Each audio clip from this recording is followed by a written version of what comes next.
بسم اللہ الرحمن الرحیم۔ معزز خاتم حضرات، السلام علیکم ورحمۃ اللہ وبرکاتہ۔ دعا مومن کا بہت بڑا ہتھیار ہے، بلکہ یوں کہنا چاہیے کہ سب سے بڑا ہتھیار ہے۔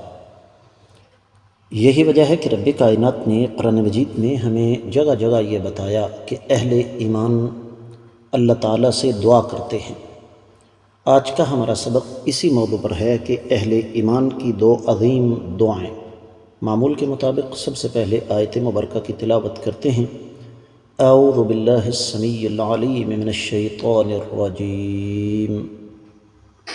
والذین یقولون ربنا هب لنا من ازواجنا وذریاتنا قرة اعین واجعلنا للمتقین إماما۔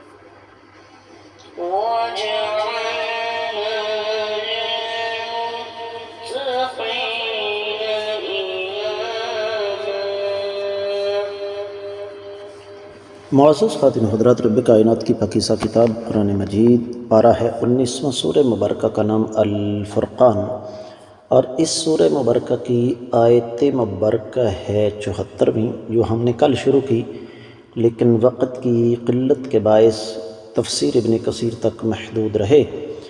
آج ہم دیگر کتب تفسیر کی روشنی میں اس آیت مبارکہ کا جائزہ لینے کی کوشش کریں گے، لیکن سب سے پہلے اس آیت مبارکہ کا بامحاورہ ترجمہ۔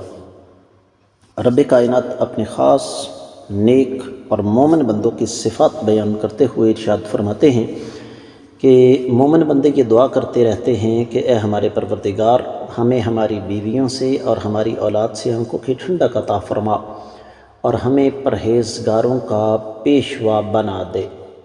مفسرین کرام یہ لکھتے ہیں معزز خواتین و حضرات کہ سب سے پہلے ایک مناسبت ہے۔ پچھلی آیات مبارکات پر اگر غور کیا جائے تو اللہ رب العزت نے وہاں پر یہ بتایا کہ اہل ایمان انہیں اللہ تعالیٰ نے یہ رحمت عطا فرمائی ہے، خاص ان پر اللہ کا فضل ہے کہ وہ اہل خیر اور کمال ہیں، اور وہ ہیں اپنی ذات کی حد تک۔ لیکن یہاں پر اللہ مالک العلم رب الجلال والاکرام نے اس آیت مبارکہ میں اس بات کی طرف اشارہ فرمایا کہ اہل ایمان وہ صرف اپنی ذات کی حد تک خیر اور برکت تک محدود نہیں رہتے، بلکہ ان کی یہ کوشش ہوتی ہے کہ دوسرے لوگ بھی اس خیر و برکت میں شریک ہوں، جس طرح کہ ان کے قریبی رشتہ دار، ان کی بیویاں، ان کی اولاد اور دیگر اعزہ اور اقربا۔ یہ ایک مناسبت ہے جو ذکر فرمائی ہے امام ابن بادیس نے اپنی تفسیر میں۔ پھر یہ جو ابتدائی الفاظ ہیں والذین یقولون ربنا هب لنا من ازواجنا وذریاتنا قرۃ اعین، ان الفاظ کی تفسیر بیان کرتے ہوئے امام ابن جریر، امام سمرقندی، امام بیضاوی وغیرہ ارشاد فرماتے ہیں۔ خاص طور پر امام ابن العربی کہتے ہیں کہ ان النفوس تتمنى والعیون تمتد الى ما ترى من الازواج والذریہ، کہ یہ انسانی فطرت کا حصہ ہے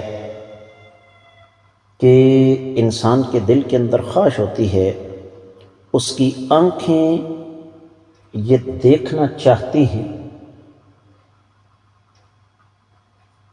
ایسے مناظر کہ اس کی بیوی جو ایک غیرت مند انسان ہے، جو انسان عقل سلیم کا مالک ہے، جو لوگ غیرت سے عاری ہیں، یہاں پر ان کی بات نہیں ہو رہی بلکہ غیرت مندوں کی بات ہو رہی ہے کہ اس کی بیوی اس میں امانت ہو، عفت ہو، اور پھر اس کی جو نسل ہے وہ اللہ مالک العلم رب الجلال والاکرام کی اطاعت کے راستے پر چلے۔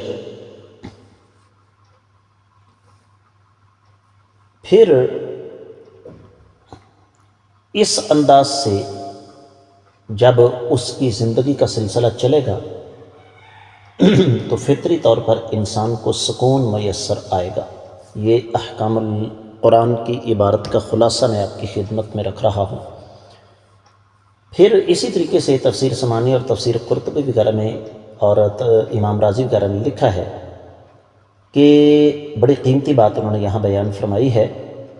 وہ فرماتے ہیں کہ یہاں پر آنکھوں کی ٹھنڈک سے مراد حقیقی آنکھوں کی ٹھنڈک ہے، اور وہ انسان کو اسی وقت نصیب ہو سکتی ہے جب اس کی نسل دین کے راستے پر چل رہی ہو۔ اور یہ دراصل ایک لمحہ فکریہ ہے میرے لیے، آپ کے لیے، جنہیں اپنی آنے والی نسلوں کی دنیا کی فکر تو ہے لیکن آخرت کے بارے میں ان کی سوچ، ان کی فکر بالکل مختلف ہے۔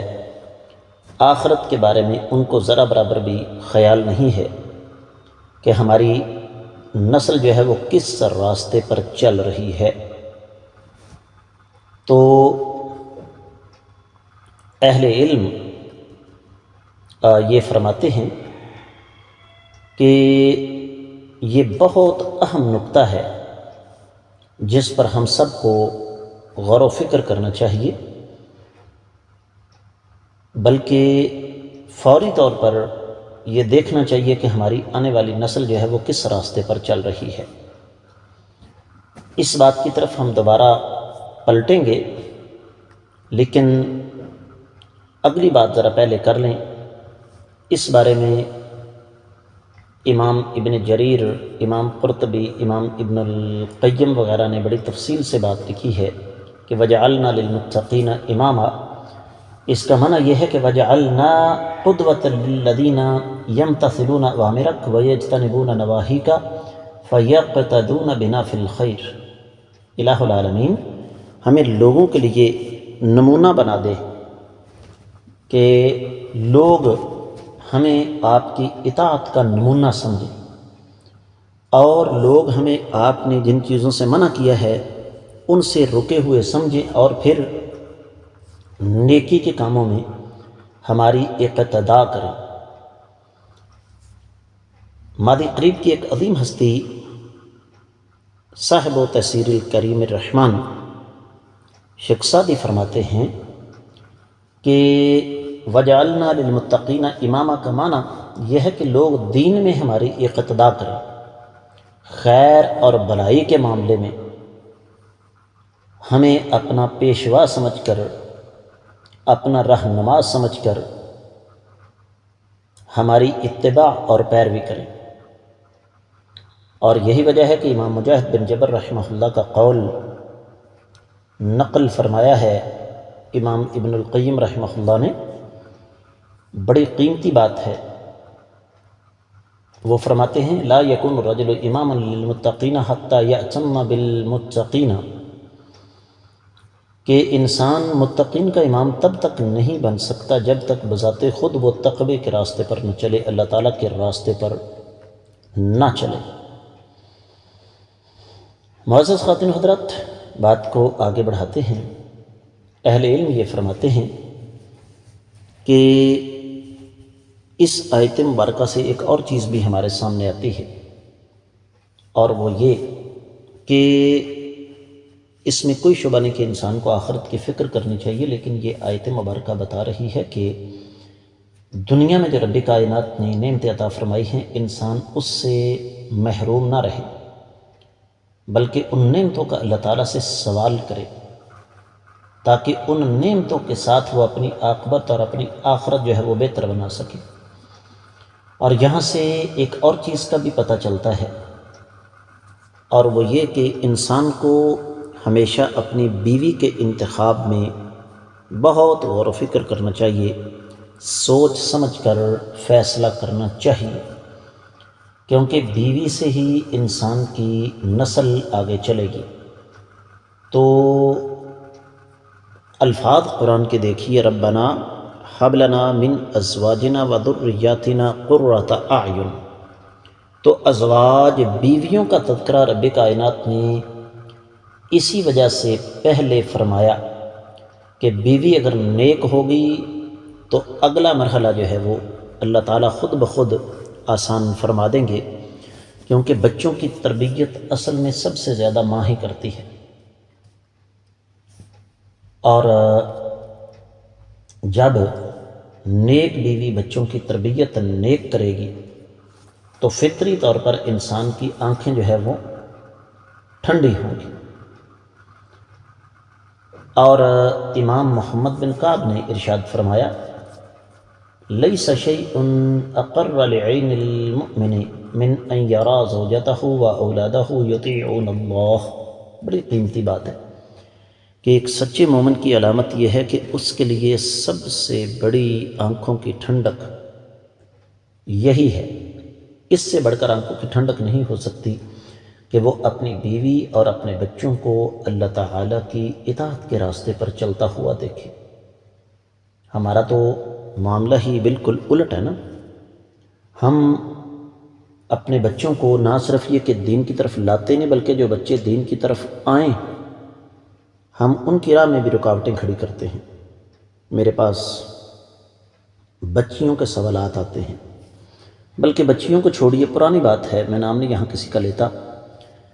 آج سے 28 سال پہلے میں دوران تعلیم جب پاکستان آیا تو پاکستان کے ایک شہر کے دورے پر تھا تبلیغی حوالے سے، تو وہاں ایک بھائی کے ڈرائنگ روم میں بیٹھے ہوئے تھے، اچھا خاصا کھاتا پیتا آدمی تھا۔ تو اس کے بچے نے ایک پرچہ لا کر مجھے دیا کہ جی امی نے کچھ سوالات بھیجے ہیں۔ تو سب سے اوپر جو جملہ لکھا تھا وہ یہی تھا کہ میرے شوہر کو سمجھائیں یہ مجھے پردہ کرنے سے منع کرتے ہیں۔ اور بچیاں مجھ سے سوال کرتی ہیں کہ استاد جی ہم پردہ کرتی ہیں، والدہ سختی سے منع کرتی ہے، سب سے زیادہ مخالفت والدہ کر رہی ہے کہ تم کوئی بدصورت ہو جو پردہ کرو۔ تو بنیاد اور اساس جو ہے وہ عورت بنتی ہے۔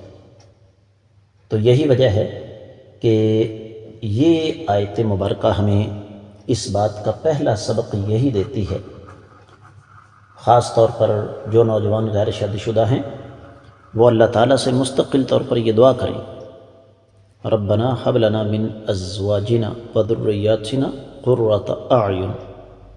الہ العالمین، سب سے پہلی دعا یہ ہے کہ آپ ہمیں باعزت، باحیا، نیک، پاک بیوی عطا فرمائیں، اور بیوی نیک پاک ہوگی تو اس سے آنے والی نسل جو ہے وہ نیک پاک ہوگی، اور وہ نسل جب نیک پاک ہوگی تو پھر آگے سے آنے والی مزید جو نسلیں ہیں وہ اسی راستے پر چلیں گی، یہاں تک کہ میں اور آپ جب دنیا سے چلے جائیں گے تو یہ صدقہ جاریہ ہمارے لیے مستقل طور پر چلتا رہے گا۔ وہ ہماری نسل جوں جوں نیک اعمال کرتی چلی جائے گی، ان کا جتنا اجر ان کو ملے گا اتنا ہی اللہ تعالیٰ کی توفیق سے ہمیں بھی ملے گا۔ تو اگر غور کیا جائے تو یہ آیت مبارکہ میری اور آپ کی زندگی کا دھارا تبدیل کرنے کے لیے کافی ہے۔ میں امید کرتا ہوں کہ آپ کو انشاءاللہ اس کی اچھی طرح سمجھ آ گئی ہوگی۔